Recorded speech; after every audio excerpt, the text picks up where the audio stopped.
17 minutes past 6 now, almost 6 months after that shock EU referendum result, the government faces a crucial court case today. The Supreme Court will decide on whether the decision to trigger Article 50 to leave the EU should be approved by Parliament or be left up to Theresa May. Well, joining us now is Paul Nuttall. He's a newly elected leader of UKIP, which campaigned, of course, for 2 decades for Britain to leave the EU. Welcome to you, Mr. Nuttall. Morning. First of all, congratulations. Thank you. On getting to one of the more coveted posts in politics, one that's seen more people come and go than a game of dominoes. A revolving door. Exactly. First of all, your reaction to becoming leader. I mean, what do you see your purpose as? Many people think, why is UKIP continuing when it's basically achieved its aim? Well, firstly, I mean, I got the biggest mandate in the history of the party to become the leader of UKIP. And have we achieved our aim? Do we really have Brexit? You know, we've got the Supreme Court case today. We seem to have the Conservatives now beginning to backslide and talk about a membership fee, which means that the Indicate will stay in the single market. You've got a Labour Party, which I don't believe represents working class people anymore. I think we've got great opportunities to help shape the country that we want to see beyond Brexit. Why would you have an issue with Parliament voting on this issue? Because the point of our parliamentary democracy, of course, is that, you know, MPs are elected as our representatives and scrutinise anything that happens. Because the British Parliament made it perfectly clear that they were ceding the democratic right on this issue to the people. And that's why we had a referendum, and the people have spoken quite clearly by a big majority. I heard people say, oh, there was only a small majority. It was a city the size of Liverpool and Birmingham put together, the difference between leave and remain. So there's a big majority to leave, the people have spoken, and the government now should enact the will of the people. Don't you have a problem with this in that you have won the argument in the sense that we are going to leave the EU, but now it is down to MPs, and perhaps as a result of what happens in the Supreme Court this week, it will definitely be down to MPs to decide how that happens. And the problem for your party is you only have one MP. Well, firstly, you know, you don't have to have members of Parliament to influence things. And we didn't have one single member of Parliament when we forced the then Prime Minister David Cameron to hold this referendum against his will. So, you know, just because you have backsides on the green leather doesn't necessarily mean influence. Look, this all depends... Parliamentary debate is exactly where all of this detail is thrashed out, though, isn't it? And that's your problem. You don't have that influence within Parliament. Parliament ceded the right to the people on this issue, and it was made perfectly clear during the referendum by the Prime Minister David Cameron, by George Osborne, the then Chancellor, by Philip Hammond, who was then the Foreign Secretary, that leaving the European Union meant leaving the single market. The British people have spoken on June the 23rd. Well, actually, the question wasn't about whether to leave the single market, was it? It was about whether you wanted to stay or remain in the European Union. No. Because actually, a lot of what we talked about in the run-up to the referendum wasn't clear. Hang on. And in fact, a lot of it has emerged afterwards wasn't actually what we were promised or warned about. I don't buy that, actually. I mean, it was made perfectly clear during the referendum that if you were voting to leave, you were voting to take back control of your borders, control of your own finances, allowing us to sign our own trade deals and not complying with EU regulations and directives. If we stay in the single market, we can do none of those things. Okay, but another thing, another person who was sitting here, your former leader, Nigel Farage, another thing that was made clear to a lot of people was that £350 million a week would go into the NHS. He sat here the morning of the referendum result and said that that was a mistake. Well, that was never a figure that UKIP actually used. No, but my point is there's plenty of things that people thought were clear before the referendum turned out to be as clear as mud. Well, hang on. Well, if you look at what the other side was saying, they were saying the economy was going to fall off a cliff, that there'd have to be an emergency budget. Exactly. Right, things that we thought we were voting for before the referendum have turned out not to be the case. So it is down to MPs to discuss. No. We can conflate this all we want. It was perfectly clear that on June the 23rd, people voted to leave the European Union to take back control. Okay, that was the simple vote that took place. Let me ask you this. If the Supreme Court uphold the findings of the High Court, which is highly likely, and they say it has to revert to Parliament, will you accept that?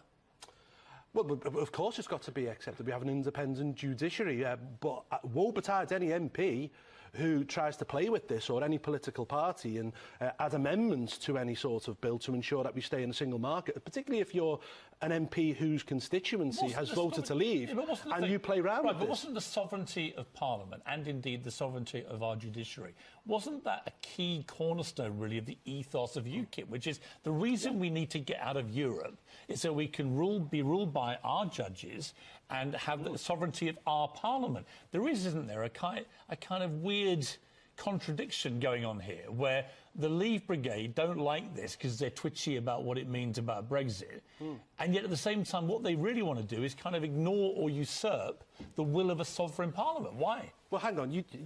I'll correct you on one thing first. You said leave Europe. None of us want to leave Europe. We want to leave the European Union. Don't conflate the two. Look, the British people have spoken. Parliament ceded the democratic right to the British people. The British people voted to leave. Now what you've got is a bunch of people who don't want to accept the will of the people, and they're trying to play silly games. Yeah, but hang on. Nobody, use your phrase, hang on. Yeah. Nobody expect. You say that a lot, by the way. I'm sorry, I'll tell you. Stop telling people to hang on. Here's what nobody expects to happen, because it's not going to happen. Yeah. If it reverts to Parliament, as is very likely, Parliament is not going to overturn the vote on Brexit. It's not about a vote on Brexit. The will of the people at that referendum is going to continue. All that's going to change is Parliament will debate it. And is that not healthy for our democratic process, particularly in these uncertain times, that our sovereign Parliament should actually be debating it? Parliament, or certain MPs, will attempt to water it down. OK? Water down the vote on June the 23rd. And certain MPs, I suspect some within the Labour Party and within the Conservatives, certainly with the Lib Dems who want to see a second referendum because they don't accept the result, will try to keep us in the single market. When it was clear... 9 Liberal Democrat MPs. Hang on. It was clear that the British people voted to leave the European Union, to take back all the things such as control of borders, control of finance, control of laws, all those things that you can't do if you stay in the single market. If it was as clear as you're saying, there wouldn't be all this confusion. The reality is there was so much shouting and lying and nonsense going on that actually most British people... Well, I'm going to... Anecdotally, most British people I've spoken to since the referendum don't really have a clue what it really all meant. All they thought was... I tell you what, you want to come at my end of the country, there's no confusion. Didn't they all know? They knew what they were voting for. They knew it meant no involvement with the single market. They knew that they were voting. Oh, hang on. They knew they were voting. They knew they were voting to control their own borders, and you can't do that if you're within the single market. Okay. Paul Nuttall, we're going to have you back later because we can't get enough Nuttall in the morning. No. And you'll hang on. That Supreme Court hearing on the process of leaving the EU, which begins today. Well, joining us again now is Paul Nuttall, the newly elected leader of UKIP, which campaigned, of course, for 2 decades for Britain to leave the EU. Paul, you would have heard the debate there, very interesting debate between Chuck Ramuna and Ian Duncan-Smith. What was your reaction? Because you've got the left and right, and you're kind of hovering in the middle there. Well, it was all very technical, but I think that this is quite simple, actually. The British people voted to leave the European Union. You've had a group of people who didn't want to accept the result, who went to the High Court. We've now got the government appealing to the Supreme Court. I didn't agree with the High Court decision, and I think that the Supreme Court should overturn the High Court decision, and we should enact the will of the people. But if the Supreme Court upholds the High Court decision purely on a point of law, will UKIP support that decision?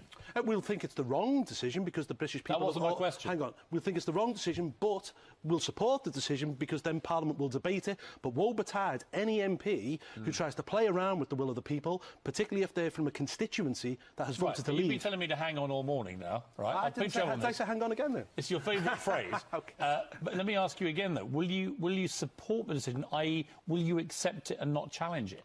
Well, look, we have an independent judiciary in this country. It's one of the cornerstones of our democracy. Yes or no, we'll accept it. We'll think it's wrong.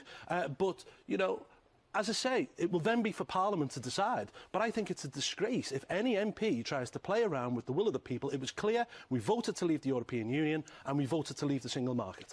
But also, you voted to take back control. And take back control, surely, to our judges and take back control to our Parliament. Well, actually, every single European treaty has been signed by royal prerogative. Every single one. OK? And I don't see why it's different now. What it is, it's a group of people who don't want to accept the result. They want to play around with it. If it goes back to Parliament, I'm sure people like Nick Clegg and indeed Jeremy Corbyn will try to amend the bill to ensure that we stay in the single market. That isn't what the British people voted for. OK, you've used a phrase twice now, maybe more than that, on the programme, woe betide any MP, which I think might make some people bristle a little bit. What do you mean by that, woe betide? Oh, it's a threat. You know, if you play around with the will of the people, an electoral threat.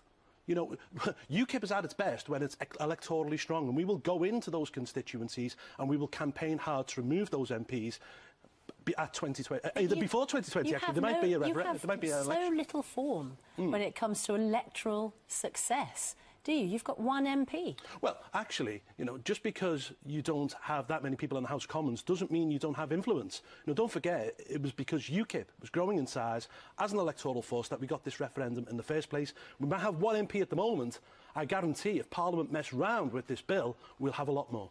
Do you think, then, that actually this, if the Supreme Court decides against the government and upholds this, actually that could work out well for you electorally? Well, possibly, because anger is a very powerful force in politics. We've seen what happened in Scotland when the SNP lost the referendum, then went on the following year to win almost every seat. Look, the fact is, the British people spoke on June the 23rd. They wanted to take back control of their borders, they wanted to take back control of their own finances and their own laws. If they mess around with this bill and we stay in the single market, we can do none of those things. OK, final question. Should Nigel Farage be the UK ambassador to the United States? Well, if he's asked, but what I will say... The President's already suggested it's a great idea. Well, what I will say is this. You know, in business, you use contacts, and Nigel Farage is the best contact this country has right now to the President-elect's administration. Second best. Well, who's the best? Oh, you're the best. Yeah, exactly. Of course. But should he be the UK ambassador to the United States? If the British government wants him to be the British ambassador, then he should be. What do you think?